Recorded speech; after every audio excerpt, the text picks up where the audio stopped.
Oh my God, when you're touring in Germany and you got catering and you're like, oh my God. Oh yeah, but Switzerland and Netherlands with catering is like even better. I feel like backstage. See, now we're going to get onto the catering conversation. It's like whenever you talk to anybody in like bands, it's like you go, "How was the festival?" Oh, catering was fucking amazing. Yeah. Catering.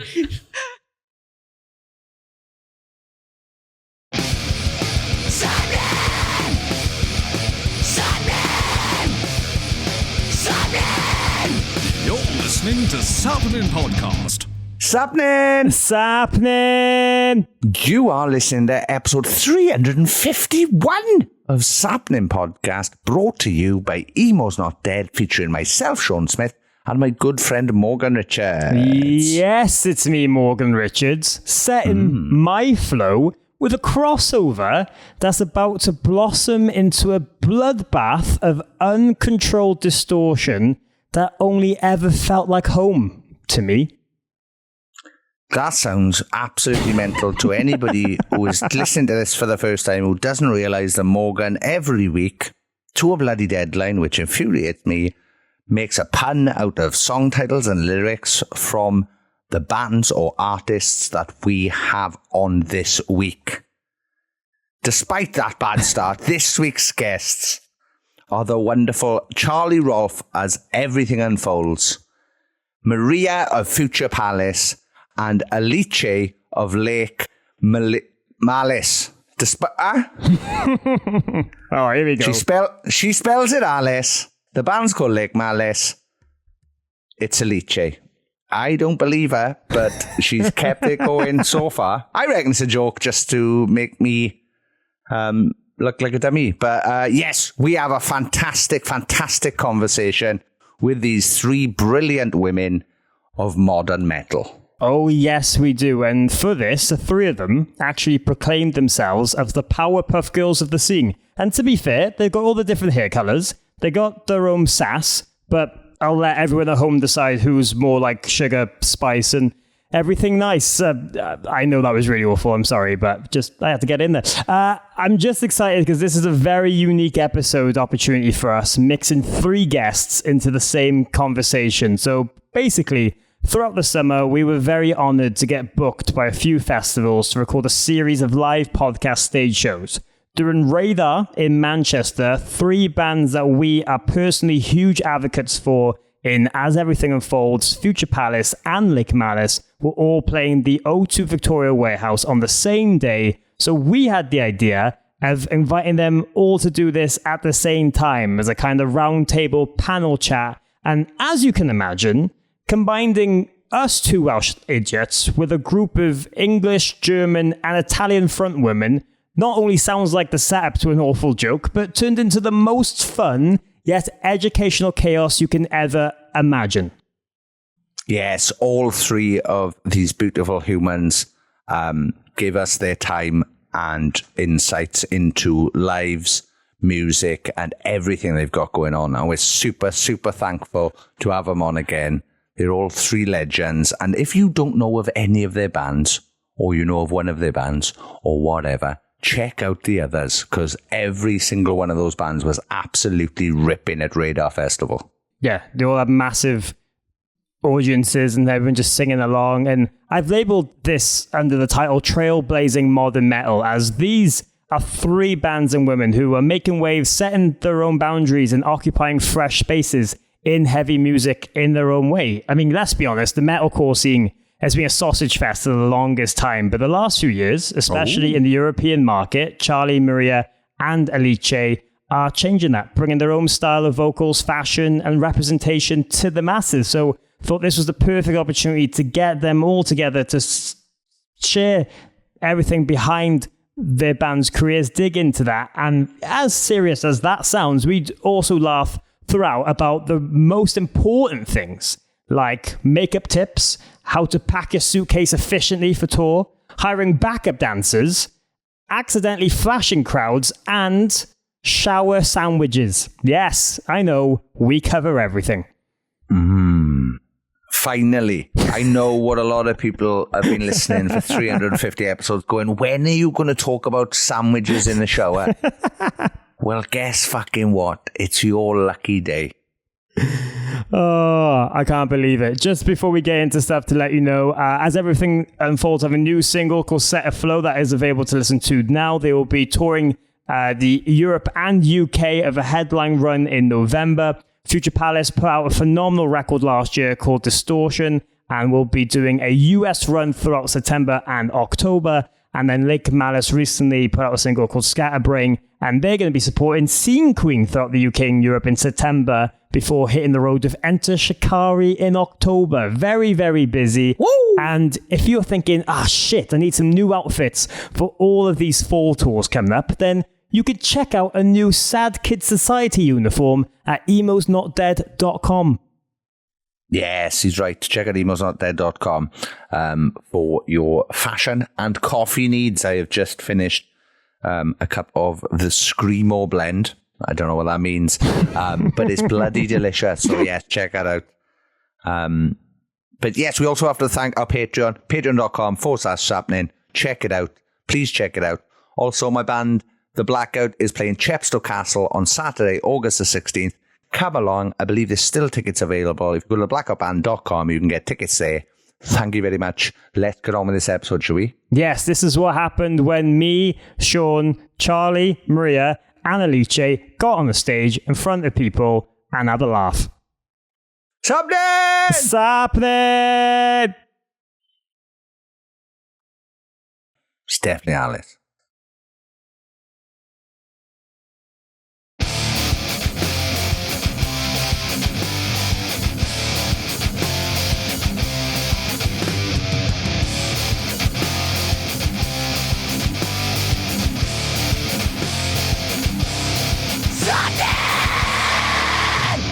Okay. Ladies and gentlemen, boys and girls, all gender progressives, introducing to the stage Alice from Lake Malice, Charlie from As Everything Unfolds, and Maria from Future Palace. Hey! They were too busy chatting backstage. Look out. Yes. Yeah, we have the same. Sappenin. Sappenin. What's up? Cool. Ciao. Here Right. we are. Here This we is are. very, very strange. It is. It's But- very snug as well. I like it. Nice to see you all. Thanks for taking the time. What were you all chatting about that had you all distracted? It's so generic, but we were talking about nails and makeup. I'm not even joking. Because finally we had someone to talk to about it. Like, what primer do you use? Or setting spray? Or how does it hold on stage? And your nails? Finally, it's not all men, so it's nice. You know what I mean? Boo, man. Yeah. We were just saying how the boys turn up with a plastic bag with their underpants in it. Yeah. And they're like, oh yeah, I'm ready for tour now. Yeah. And then we're all like, oh fucking, We have have to to have a plan in Yeah. advance and what look and what makeup do you have to carry for flight shows, only this amount of liquid. It's hard to calculate all It's of a that. tough life. It's annoying. Sounds it, yeah. No, that's the thing. There's a lot more planning into packing for tour for you guys compared to the rest of your band. So, walk us through, what is the priority when you're packing? Is it stage outfits or is it everything else? Oh, it's I kind of not force my bandmates to also think about it, but we talk about outfits now in advance. And this is what I'll wear. Please somehow color coordinate what you wear and don't just put anything in there. So they kind of have to think about it too now, but priority is a good question because I really had to tune it down for flight shows. So I'm like, okay, I'll just grab these boots. Shoes. That's it. Shoes. That fit with every outfit. And you wear as much as you can. Yeah, and then pieces you can use again also, where you don't sweat too much, so they dry quick. Makeup essentials I don't know, foundation and some Essentials. That's a classic. A whole closet. Some jewelry. No, but of course I also bring some vocal stuff. I have my I don't know if you guys use it. I have a vocal tube. What is it? Straw. The box thingy, yeah. A silicone straw, and I have lots of vocal pills, for your throat.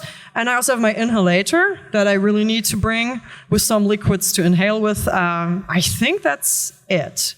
And of course, slippers for the showers. Oh, I was going to say that. No, that was my answer. The sliders. Sliders. I love leaving my sliders and on every tour I just get a pair of cheap ones because I always leave them somewhere. Somewhere in Camden Roundhouse, there's a pair of sliders that just never appeared. Wow. So somebody's nicked them.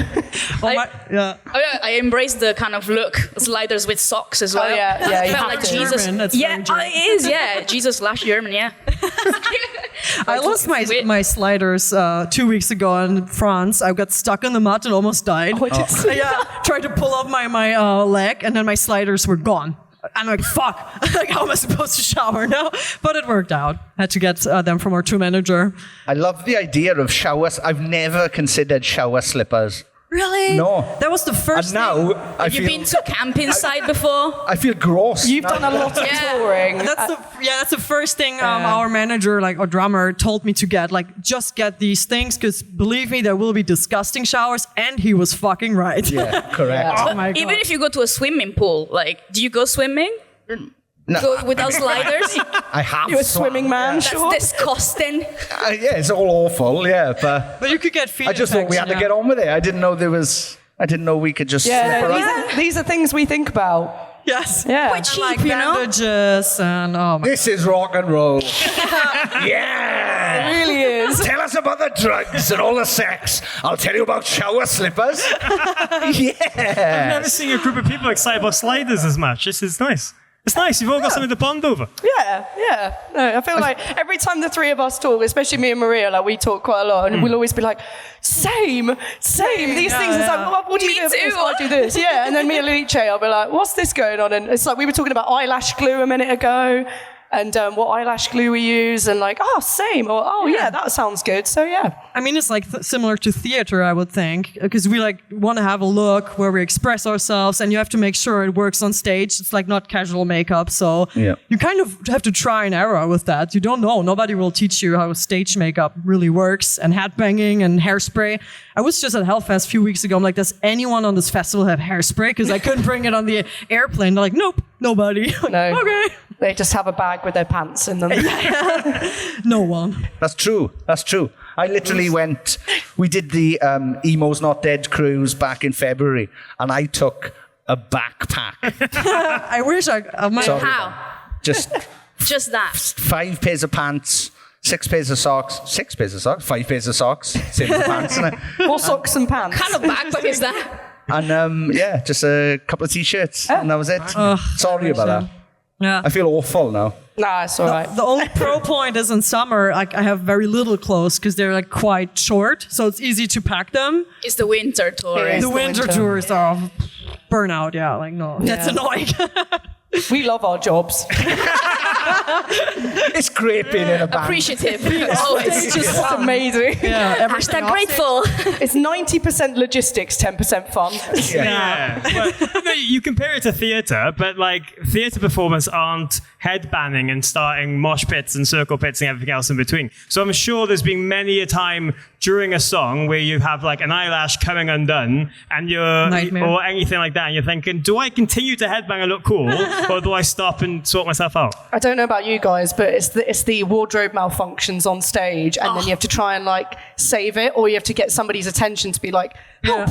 Yeah, because you ain't Lady Gaga, you know what I mean, with like 20 people, I'll save you, don't worry. No, it's all you, and maybe if you're lucky, you got a stage manager there. If not, you're like, I think I played an entire show with my I always tell Pearl, transmitter I'm like, flying around. I always tell Pearl, I'm like, if something happens to my outfit or my face, just run over and tell me immediately. Stand in front of you. Yeah, literally, just immediately tell me. Just get a giant black towel that'd and be cover great. you. I had nightmares about that. Yeah, like a few I times. But nothing happened so far, and I usually plan like the stuff I wear under to be like secure if anything happens. But so far, like this is wood, I hope. Nothing happens. This is wood. But I always think the show has priority. Like if anything flips off, who cares? Like perform even harder. The show must go on, literally. Yeah, and luckily, some places they can't really see if they're far enough away. They're far enough. One of my eyelashes has come off before, and I'm like, I'll just take the other one off and I can carry on. If it's recorded, I'll have a mirror sometimes. Like if it's a big recording, but if it's not, then no. I'll just keep going. Or if it's bad enough to go viral, then I'll take that. It's fine. Yeah, don't delete that. It's fine. Nice. I was going to say, what was the worst stage accident you've had? But yeah. Oh, that is a good question. We had stage accidents? Yeah. Just. Oh my God. I've ripped trousers doing a set before now in the crotch area. It didn't happen to me, but Adam ripped his trousers, like fully, like. He had white jocks on as well, and even Danny Winterbates is taping up his fucking trousers. I didn't know this was happening. I had no idea, because there was a picture of me on the screen when I was 16 happening at the same time this happened. But I don't know. I'm trying to think of me. I think I've had the classics, like my eyelashes have come off, or like something's like a button's come undone or something, but nothing major, actually, to be honest. I've done something super stupid. It's not even about outfits. Like, it was a very small show, and like I was trying to tape it was a super long cable for the mic. I was like, this is going to make me trip. I don't want to trip. And I taped it all like really tight to the front of the stage. I was like, fuck yeah, this is great. Like, nobody's going to... And then I get on stage to start the show, and it's taped so close, like I couldn't pick it up. Just have to do the show from the floor. Like, what's up is like Malice? Yeah, that was very dumb. Can only think of that for now. Well, there's plenty, surely. Okay. Oh my God, that's you want to protect yourself and make it even worse. That's that's me. But funnily with us, it's also similar. We have like more bad luck with the other two guys, and it always happens to us. And we didn't have many live streams, but it always happens on live stream, and we always have technical issues. We've just had it like a few weeks ago at Hellfest. The guitar got tuned down, one key down, for the entire song. And we're like, this is like our third live stream. The second one was also already fucked. At Wacken, first one, my shirt kept falling down. So all 3 live streams, something happens. I'm like, we have like 100 shows where nothing happens. And every time when there's a camera in front of us, something happens. For whatever reason. So everyone can know that we are, I don't know. I'm not your band manager, but stop doing live streams. Yeah, maybe that's what stop. It's easy. Yeah. They're cursing you.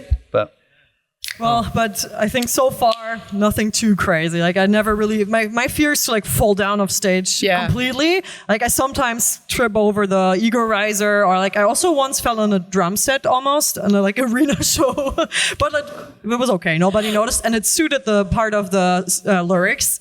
That was kind of fun. I'm like, I'm such a mess, and I fell into the drum set. Like, yeah, you can see I am a mess. And then, part of the show. It reminded me of no barrier shows. I think we played one with Vocovia. Well, I think it was a venue that now shot like malls in Bath, and there was no barrier, and people fell on me, and I fell on.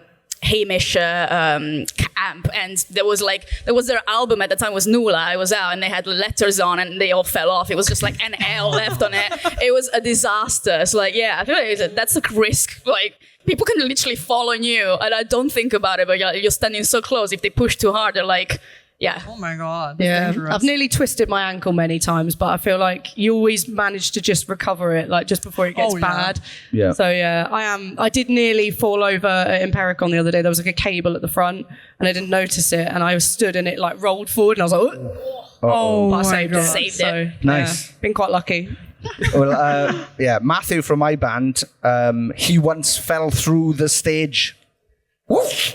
No. Yeah, we were playing a gig, and I looked, and he was there, and then I looked away, looked back, and half of him, he was just like this. He kept going. Stuck under a stage. So That was all planned.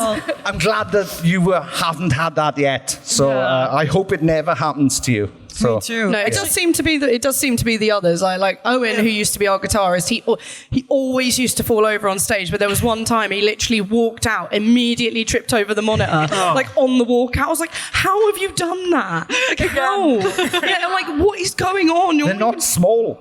No, they're huge. I think he was enjoying the moment too much. Oh my God. Yeah. I'm a little bit fearful that I'm going to have a stage accident here. Because my chair is just on the edge. And any second now, I'm just going to go, gone forever. So if I do disappear, it's over to Morgan. All right. So, okay. What, with everything or just Yeah, everything. Everything going forward. Everything going forward. So don't tell the blackout. Anyway. But like you mentioned, like just the ups and downs of shows and everything. But obviously, the last couple of weeks you've all been very busy doing the European festival circuit, and there's just been a load of different things going on with the three of you. I've been seeing from Alice. You started getting backing dancers.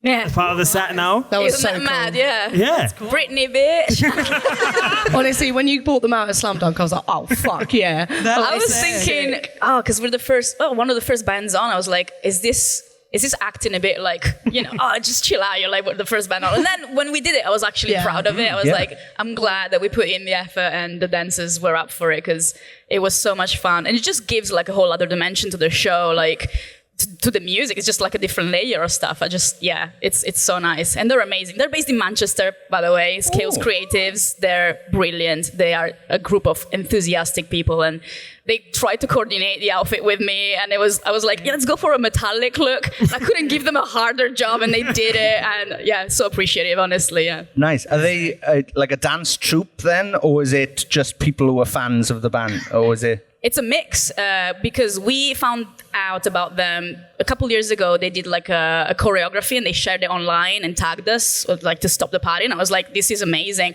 And then we kept in touch, but we never actually thought we could arrange something. And it was quite tricky at the time. So now that we grew a bit as a band, it was like, let's figure it out. So they got in touch this year for Radar, and they were like, we would love to do that. And then we discussed other festivals, and then they came to Italy with us, like to do this. And it's crazy. Like I did not expect this at all, and I was very skeptical at first. I was like, no, we can't pull this off. We can't pull this off. And then we did it. So yeah, it's amazing. That's awesome. Yeah, my follow-up question was going to be, do you have different ones in different areas? But these ones travel to Italy. No, so, I don't know Italian dances yet, but that's awesome. I will inquire.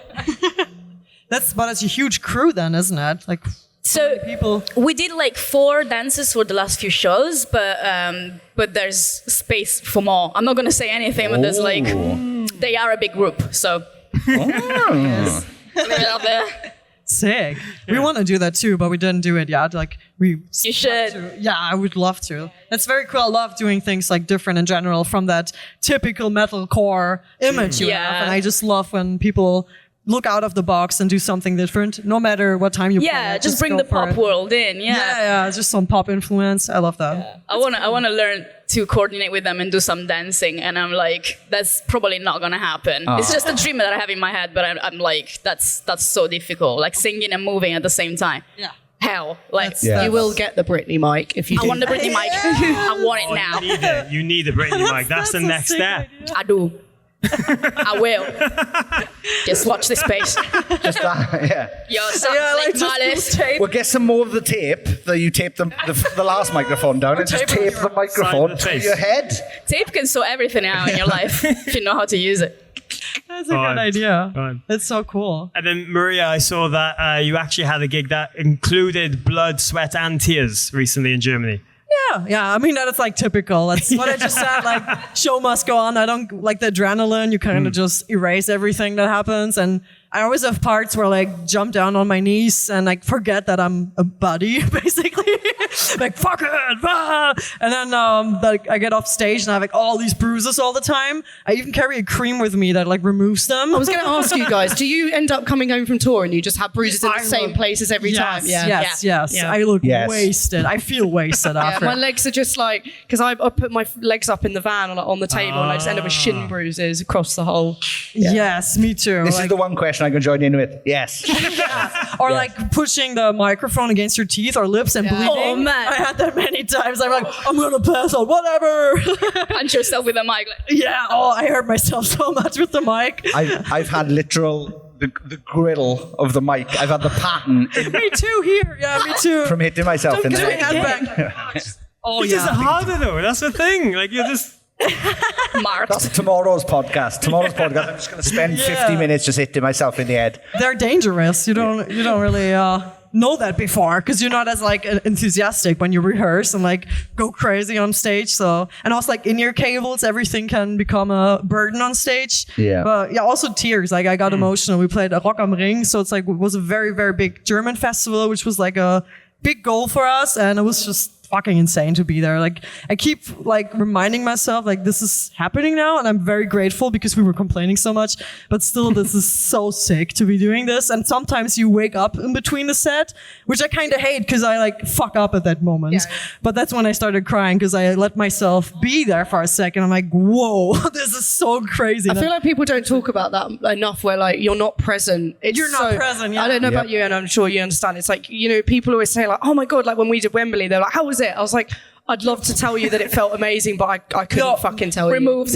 you. Yeah, you just put on this like, autopilot. Yeah, and then like you said, it's like it's actually rare that you get those moments of like, oh, yep, fuck, okay, this is actually happening right now, and it is nice when it happens. So, but switching back, I feel like it's hard. So hard, and I couldn't really switch back. But it was the final song, and I'm like, ugh. I feel like the rag.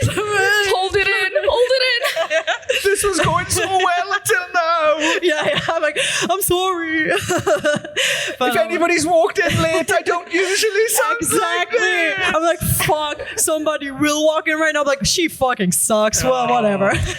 That's just how it is. You just gotta. But I enjoyed it. I like when that happens because that happened with me too. With like the Electric Hallway tour we were on, it was too big for me to understand, to feel, and I didn't feel anything. Like after like months after, I'm like, that actually happened. Like that is insane. It's like you go into like not survival mode, but like some shock sort of almost. like shock moment. I don't know. It's like, definitely had like long runs and then switching on at the last show, and I'd be like in tears at the last show and be like, this is over, and I've done this actually, and it's gone. Like it's weird.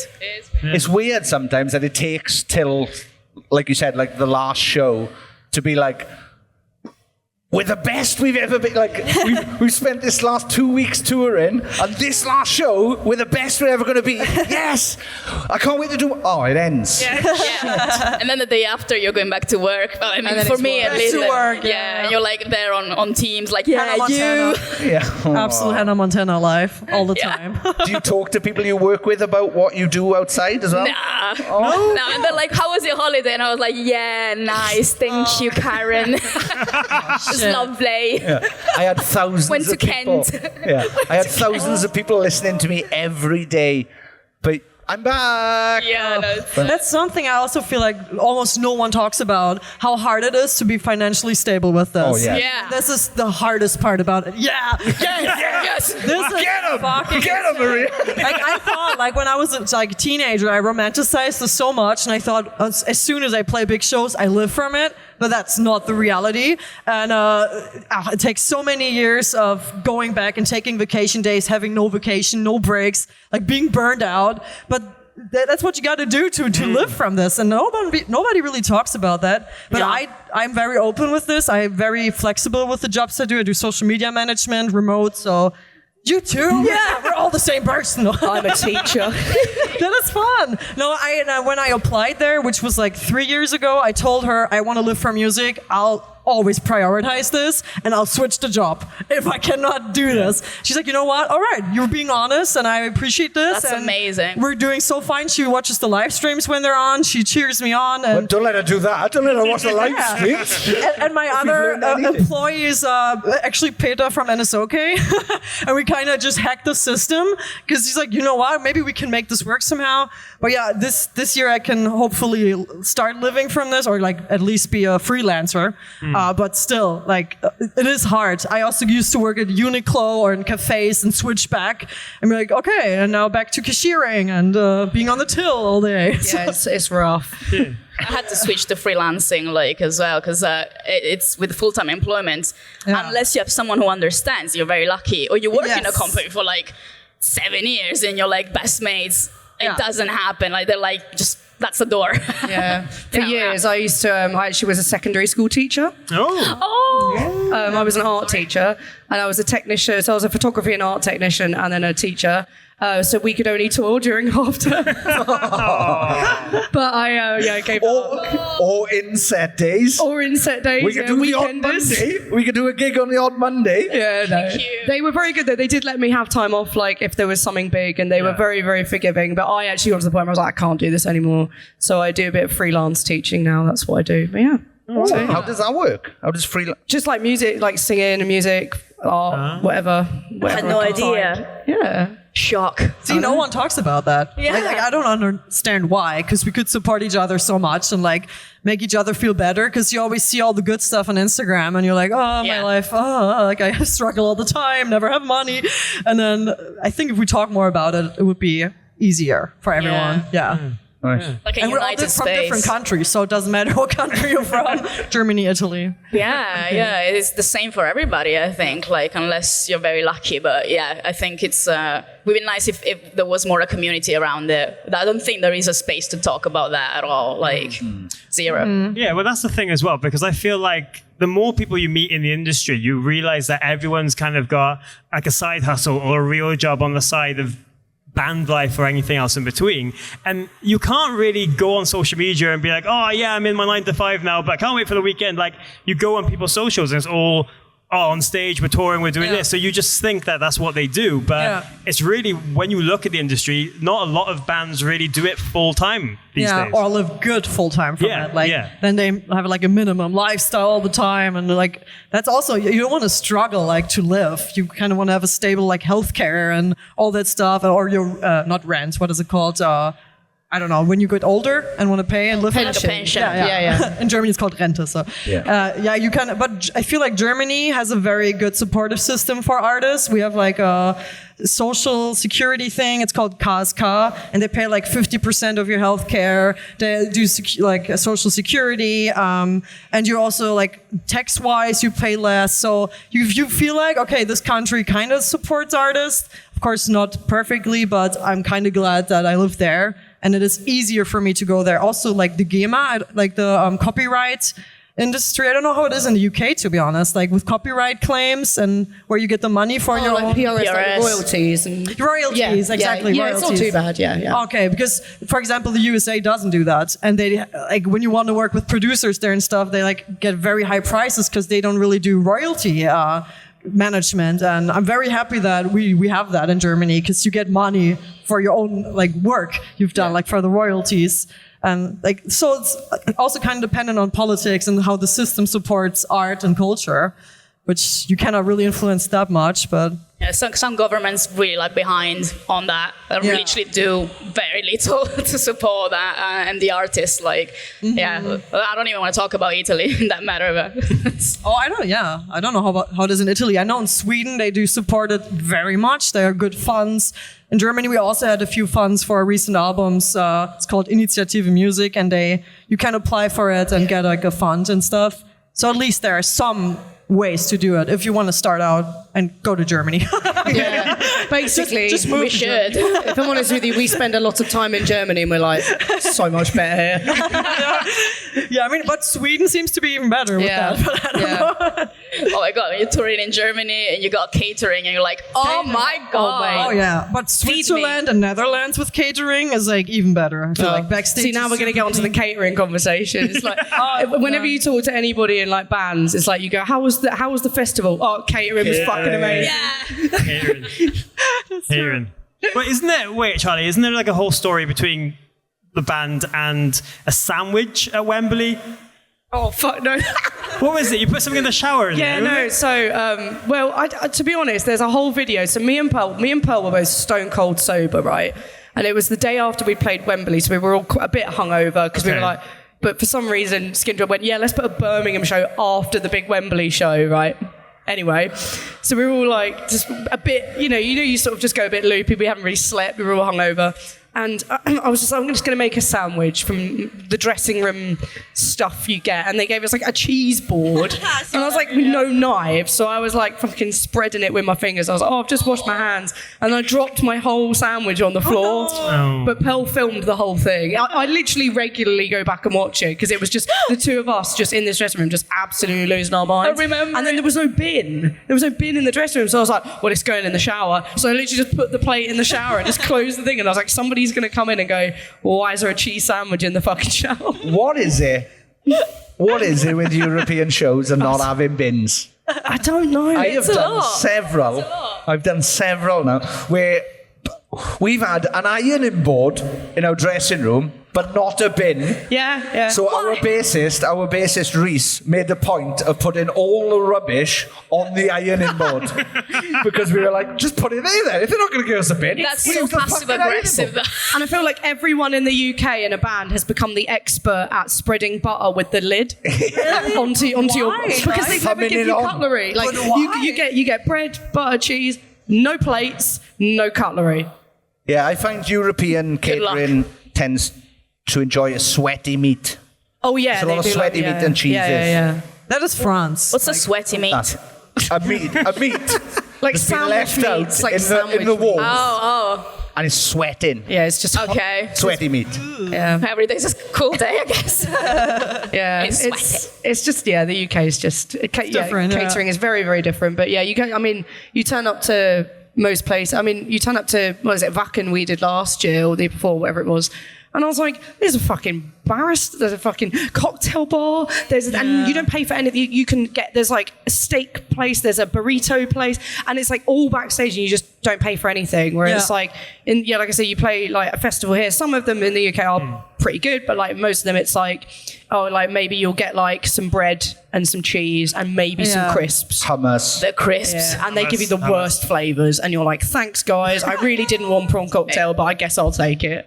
The contrast is insane. It doesn't even matter how big the festival is. I remember we played Greenfield. We got backstage at catering and there was a bakery. There were gourmet cook students and then they did all the food and fresh baked bread, fresh done juice. I'm like, what the hell? I love how you can tell how excited we are about like when the catering's good. Like my mum will text me and be like, how was the festival? And I'll just send a picture of my meal. She's like, I don't care about that. I'm like, what do you mean you don't care about that, Mum? This is all we care about. Yeah, literally. This is the best meal I've had for 3 weeks, man. Yeah, sometimes I like freak out at catering. It's like, wow. Yeah. I go back for seconds. Yeah. I've seen way too many people eating sandwiches with crisps in it. Oh, yeah. I just want to forget that. Yeah, that's all you have. Bread and crisps. To be fair, I think on headline tours, I pretty much eat crisp sandwiches for dinner most nights. Oh my God. Well, yeah, I'm not paying for food. We're doing buyouts. Can't afford that. Yeah, we run to restaurants, eat something. Oh, yeah. Damn. But going back to that moment of taking it all in lately, I think, Charlie, especially you guys at the moment are starting this whole new era of the band where you just put out a new single, you've changed all the imagery, the red, you've changed your hair and everything for it. As you've been trying to take that in a little bit more these last couple of weeks, because these shows have been the first time that you've been playing these new song in particular and like getting to this stage of the band. Yeah, it has been like a weird change because obviously like we've gone from like being the purple band to now being, what the fuck's going on here? Like, because it's not, I joke, I'm like, we're all like the Teletubbies now, like we all have a colour. But it has been weird because I think some people haven't even heard our new single yet, and we're opening with it at the moment as well. So it's like people are kind of like, we come out on stage in these new outfits and this new song, and people are like, who fucks that? This isn't the purple band. I don't understand. And then there's people in the crowd with all their purple outfits on. They're like, oh fuck. And I'm like, wrong show. Oh, there's a purple shirt. Oh, we got a purple one. Oh, you have to change out. Changed. Okay. Maybe we'll do some new ones. Perfect timing. It's a very nice top as well. The purple shirts were cool. Be ashamed to change our top now, really. But there's a future Palace hoodie that's red. So there you go. Yeah. Wow. So they can also stand in your crowd. Looks good. Yeah, but no, in terms of I've noticed you've got purple eyeliner on today. You've swapped. Oh yeah. It's funny because I've seen, I don't know when I got to know you guys, but like purple is my color always. Like I'm addicted to purple. It's like some, I don't know, autism shit or something. And then I saw that. I'm like, oh my God, I want to join you guys. Like ultraviolet, this is my dream. Like, I would have to like convince my guys to do this, but like purple's like my personal color. Yeah. So I was like, wow, I love everything about this. But I tried to tone it down for my own band. But like I have a purple mic, purple in-ears, purple cable. Also like the backup mic, purple. It's fate. Yeah, it's like a tiny bit in there always. Love but that. True, yeah. But I love the color theme thing for albums. We do that too. Like I always have a theme, and then we switch when we switch the album. Yeah. It has to be like the corporate identity has to helps align a lot because especially the boys are kind of just like they would just go out on stage in jeans and a t-shirt every day, and like, you know, and you're like, no, come on, we're doing something interesting now. We're doing art. We're doing something interesting, and it's taken a bit of work to get in the outfits they're in, but Lauren Gelsey did our styling for this upcoming cycle, so it's but it's been really cool. It's been nice to kind of like jump into a different era. It does kind of help with the mentality, I think, as well, of like, oh, okay, this is like a new thing. It's not, because I feel like if you just go out in the same outfits and the same kind of set, like we've swapped our set around a little bit and changed our intros to songs, and it's kind of helped get into that headspace for the new things. Nice.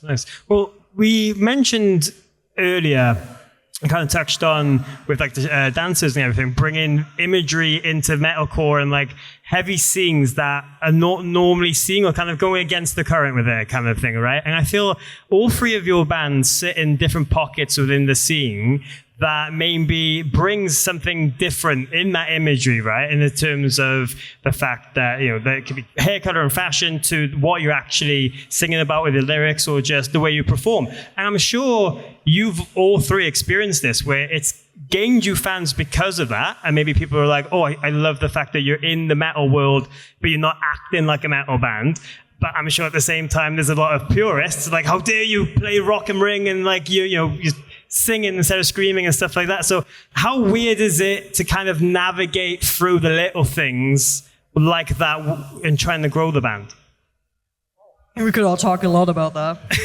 I mean, I think like if people are open-minded enough, that's the kind of crowd that I want to have. Like, I mean, it might sound a bit like bad, but I don't know if I care too much for the purists. Like, honestly, if you and also like you're not allowing the genre to progress and to change and to evolve, because it's not going to be the same in 10 years, and in 20 years it's still going to be changing. So you either get stuck into, and it's the same with every like change in society, like you either get stuck to what you like and it will change anyway, or you open up your mind a bit to new things. But like there's not much you can do for the people that they're not going to change their minds. They're going to miss out.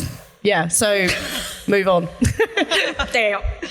Yeah, I think for us, for example, us three individuals as a band, we're not very typical metalcore people. Like, we are interested in many different genres. Like, our guitarist loves French pop and Madonna, and I listen to a lot of different genres, and our drummer as well. And when we started the band, we already knew we didn't want to be a basic one genre thing, and we never want to have limits with anything, because we want to have fun with it, and we want to make art and not just be put into a genre. And I don't know what it is like for you guys. Our first album had one scream on it, and that's it. We were more like alternative rock bands, or like almost pop songs. We had like straight up pop songs on there. We're like, well, you know what? Fuck it. Let's just do screams. And then we keep switching, like whatever we want to do. And I actually love that. And that is kind of the core of what we are. We're like called Future Palace. So we want to kind of change the metal scene. And I feel like you can tell that it is changing over these years. More women on stages, more colorful people, like more colorful outfits and hair. And I love it. I love the change. But there are festivals where we've been and we really stuck out, because like I have like my shiny dress on and like the shiny glitter guitar of Manu, and we have like a backdrop with color. Everyone else is wearing black, having like pissed face, and then we go on stage, woo, and do have some synth, and so that sticks out. But that's what we want to do. Yeah. I feel like that's the fun of it, and I feel like for us at least, that's also why it works. I mean, maybe it would also work the other way, but it's just more fun this way, to never limit yourself artistically. Yeah, no, I agree. Like, I mean, we've always, again, like been a bit like you. We've always had songs with screaming, songs with not. We just do it whatever serves the song. Like, we don't go into a song going, this is going to be a screamy song, or this is going to not be. It's just, okay, whatever comes out. But like, especially with our most recent single, it's been really interesting because it's very sonically different from a lot of the stuff we've done in the past. And I'll be honest and say it's actually stylistically done like that for the concept that is yet to be. Ooh. So this is what I mean, is that there's things that like the people have been like, oh, it's really overproduced, your vocals have got loads of auto-tune on it. I'm like, that's not done because we're like, whack that auto. It's done stylistically. And a couple of people have found the little Easter egg things, and on our Discord, the music video was, so I'm a massive fan of Blade Runner. And it's basically the Voight-Kampff interview sequence from the film. And the song is actually written about from the perspective of a replicant in the Blade Runner universe. Wow. And this is the thing, is that people, if you don't do your research into it, so that's why it's kind of got this really obscure cyberpunk sound to it. So things will start to make more sense later on down the line as well. But I think it's just this, like, the judgment of people just straight out the gate is like, oh, this is fucking producer shit, this is fucking this is that. And I'm like, no, actually, this was us that decided to do this, and we're doing this because we want to do something different, and we want to do something like engaging and not just like, just sort of release another track. We want to go like, no, just fuck it, like this. And we didn't even have a chorus on the song. It's not even got a chorus. Yeah. That's sick. It just goes, da, da, da, da, da, da, da, da. That's it. And that was me. That was in the studio. I think it was me, George, and Adam. Like, we were like, what are we going to do in this chorus? And I was like, do we have to do anything? So it was kind of like we were just playing around with like ideas. It was just, and it was fun. And I think that's the main thing, is that like we're having fun writing our music, and if people like it, awesome. If they don't, cool, move on. Yeah. Don't be a dick. Like, stop being a dick. It's the people that I'm like, how do you have the time to go onto a YouTube video and write a paragraph about how you would have written this track better? It's like, just go and write a song. Just go and write a song. And it can't be otherwise. Like, you're doing this and you're sacrificing so much of your life. Why would you do something that you don't like? And also, why would you always stick to the same thing? Like, your identity doesn't just sit with like one scream or one like element of your music. You're still recognizable as you are, as everything unfolds, but it's just evolving and changing. It's always the classic, like when you do a slightly like lighter song, people are like, where's the screams? And you're like, oh, fuck off. And it's like, does this song sound like it needs a scream in it? Yeah. No, probably not. Yeah. I Go feel away. I feel like a great example for this in the metalcore scene would be Bring Me the Horizon, because they got so much hate for changing, like so much after one album, but also they're one of the most successful bands from metalcore, like reached a level many bands will never reach, and they're doing exactly the opposite of just staying in one genre. That's what made them successful, as they were open-minded and they were doing art. And I feel like as soon as you do authentic art that you have fun with, you will succeed at some point. Because if you force yourself to do something a specific way and keep repeating it and like are so insecure about it, that I don't think that will reach people. Yeah. I think like authenticity and fun will always reach more people than any borders or limits. Yeah, I completely agree with you. I think, if you don't enjoy the music you make, I believe the audience can tell. Yeah, like they can see you 100%, just like, I'm going through the motions because I've done this now.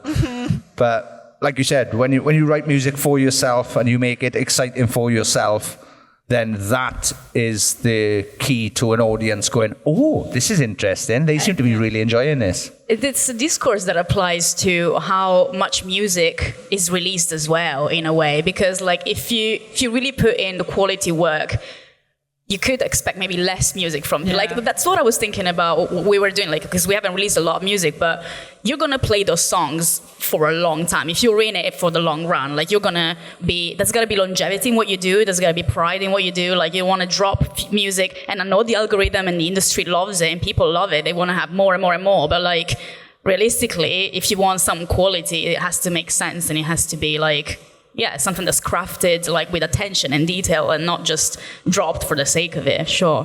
Yeah.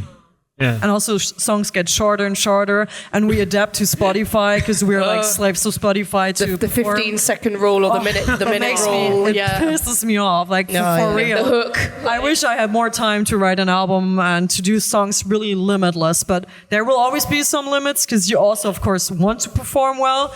But at least take other limits away that you don't need, because that's already annoying enough. And I hope we will switch back to a time. I think like Sleep Token is doing that right now. They're like, fuck you. We succeed anyway. We do 7-minute long song. Yes. Instrumentals, jazz style. Now we do like more pop, hyper pop songs. And I love that. Yeah.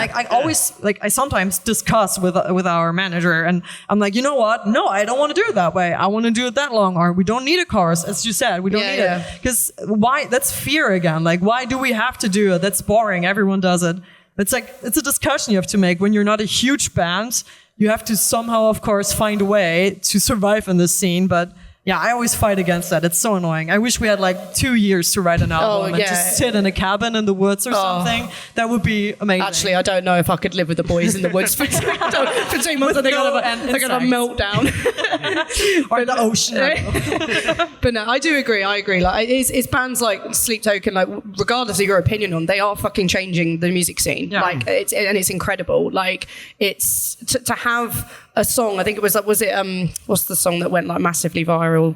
No, the Summoning. There's on the last record with the jazz part. Yeah, with the jazz part. And it was like, I remember hearing that and going, like, I was instantly like, what the fuck? But also I was like, oh, yeah, me yes, too. because I was like, I'm just so for anybody just doing something fun and exciting and new. You know, I feel like, especially in the age of like, you know, music being so digitally accessible, like, and you can produce music really quickly, and there's such a saturation of music, and especially with metalcore, you know, it's become this kind of become quite tropey. Like there's a lot of like things that you kind of have to do to fit into certain categories, and when playlists, to fit into like to appease the overlords and all this kind of stuff. But it's nice when you hear something and you're like, oh, that's really cool, and then it does well, because you're going, well, then clearly the audience, people, are also wanting that. Yeah. So there is a market for it. So I'm hoping that now things start to like, it's kind of the start of bands being a little bit more brave. I feel like that started with especially Bring Me the Horizon. I felt like 100%. A lot of metalcore bands started having very poppy choruses, like almost everyone, and now like Architects also. Yeah. So many bands kind of switch that up, and I love that when that happens. Yeah. Also, the recent Spirit Box album, if you listen to it, there are also like some very pop songs in there, which I was enjoying a lot because they are like jumping out of their comfort zone, and I feel like that's exactly what art is about. It's not about comfort zone, and we're not we are a brand, but we don't have to copy paste all the time. Like, it's supposed to be open, fun, fluid, and like Sleep Token are like one of the best but most hated and most loved example. But that's what happens when you do something different. You get hate and love. Yeah. It's not easy. I was going to say, in Sleep Token's case, as much as we talk about them being loved and hated, the haters don't realize that them giving constant attention to Sleep Token. So funny. You only make them bigger, it's ridiculous. Like win-win, actually. Yeah, it's unavoidable as well. I think like once you get a certain reach and you reach so many people, at a certain point there will be always like somebody that doesn't like what you do, whatever, you know, like the world doesn't stop, and doesn't stop them for sure, I think it's very amazing and very interesting. I want to see them live. Haven't seen them yet, but I love the new concept they have with the cherry blossoms and all this stuff. They played here 2 years ago. Oh, really? Yeah. I didn't know that. Yeah. Wow. It was. So, in 2 years, So just keep going. you three need to be the 3 biggest bands in the world. Or we form some kind of Britney Mike trio. We do like a side project. Yeah. We've all got Britney I Mike. can do cartwheels. Yeah. Massive pyro just constantly going. I can whistle with my tongue. That's what I can Hell add. yeah. The thing is, Yeah, Powerpuff Girls. you've got all the colours sorted already. Yeah, You're all like, We noticed too. Branding's done. oh, this is. We don't need to force anyone to look cool. No, exactly. We don't need to dress the natural. men in the band. That was a good idea. I'm down. Yeah, let's go. We Bye, you guys. just need like a muck-busted name now to combine everything. Like, Here we go. He's gonna As Lake Palace. Yeah, I was about to say As the future Lake Palace. future leg unfolds. The future Lake unfolds. That's a story there. That's crazy. We'll work on it. I just realised I stopped. I put my mic down then because there was 5 of us just shouting ideas. So apologies for that. We're having too much fun. Who let us do this? We're very pressed for time, so like one last thing before you all go, and thank you for taking the time to do this. It's absolutely been lovely to speak to the 3 of you at the same time. Look, you guys have got a very busy rest of 2025 all individually. Can you just run us through everything kind of going on with the bands and what you guys are doing on the side, or anything you'd just like to share with people here or listening at home? Yeah, so let me just remember Yeah, that's literally what's in my brain. Do you want to go first? We got 2000 Trees next week. We got Wacken for the first time in Germany. Super excited about Boomtown. Then we are touring in September with Sing Queen, who we love. And then enter Shikara in October, who we absolutely love. So it's, I can only look forward to that. Yeah, so That's come see us. awesome. Yeah, that's awesome. Any shows, right? Okay, let me also remember. So we're doing a few festivals now. I'm not sure how much I can reveal, but we're also writing new music right now. Cool. Non-stop work. And then we go to the USA for the first time. Which will be crazy, being on a different continent. That's about September, October. I think that's it so far for official things I can say. I think this is our last festival of summer. Okay. And then, when was it? The agent now. Wait, I have to explain. Let me just explain to the audience.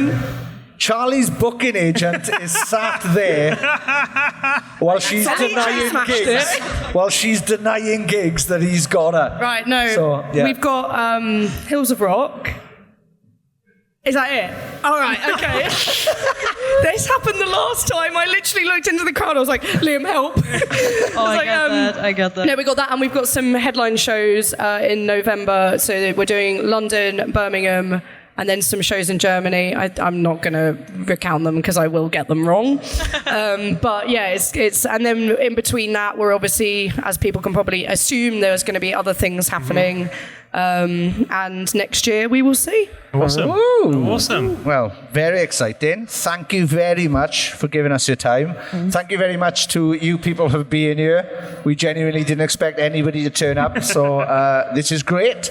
This is 10,000% more than I expected. So thank you very much for being here. And make sure you check out the bands today. We're here tomorrow if you fancy coming watching us talk shit with other people as well. That would be fantastic. So thank you very much. Have a great day. Thank you. Thanks for having us. Thank you. Cheers.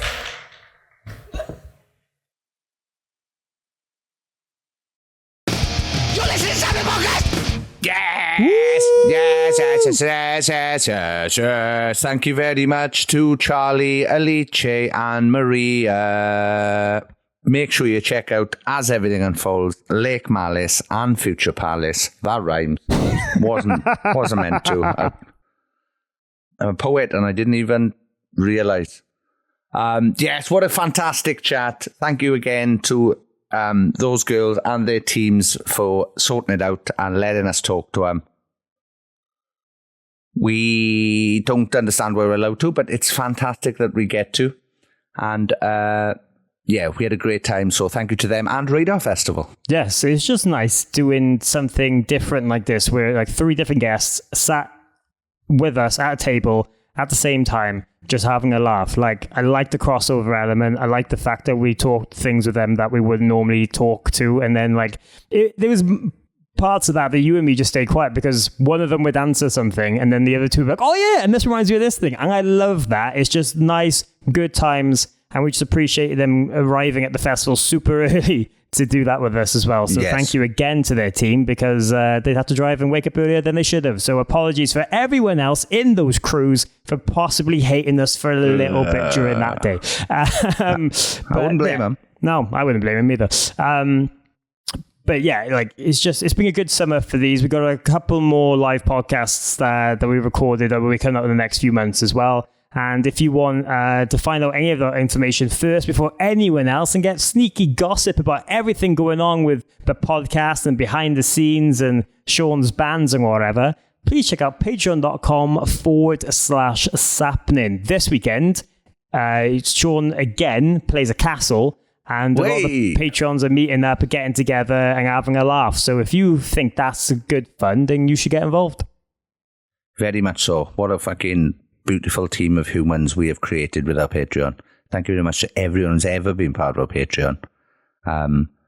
But as always, not always, Morgan is now going to read out the top tiers, because I currently don't have internet access that I'm recording this on. So that's, it's very, very 1993 of me. Oh, that's what the dial-up noise was in the background. I was wondering. No, it's the latest Skrillex release.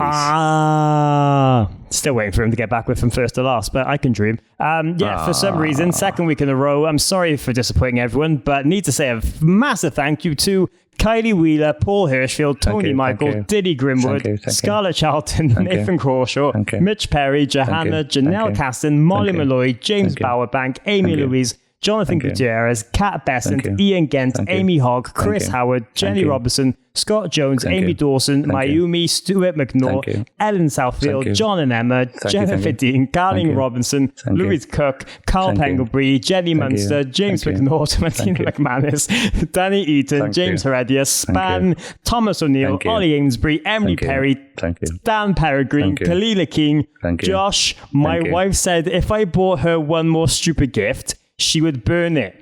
So I bought her a candle. Crisp? No, thank you. Adam, King of the Gospaslo. Thank you. Sophia Zuravska. I'm so sorry. Yep. We all are. Lavender Lee Martin, Fraser Cummins, Steve Howard, Kyle, King of the Clothsmith, and last but no means least, the wonderful Connor Lewins and the family. Thank you to everyone for being involved and supporting us. You make this thing happen, and we wouldn't be on episode 351 weeks in a row without you. So thanks. Nope, not at all. But yes, he's right, mind. Thank you very much to everybody who's listened to this and every other episode that we've ever done. If this is your first time listening to this, what are you doing? Go back and have a listen to our other chats. We've had other chats with Charlie and Alice before. This was our first time with Maria, but I'm sure we'll get to do another one in the future. Yes, fingers crossed. Take a screenshot and put it in your Instagram stories at Sappenin Pod. Give us a follow and share it, because we just like to get this out to more people, and you can say how funny this was. And if you have any recommendations on who we can combine guests with to do more of these style of episodes in the future, we'd like to take that into consideration as well. But you sounded a bit like Arnie when he said combined. Combined. I can't do accents. Combined. Yeah. Anyway, is that it? Get to the chopper. Fucking hell! Didn't realize he was Italian. That was anyway. Sappenin. Sappenin. A bit mad towards the end there.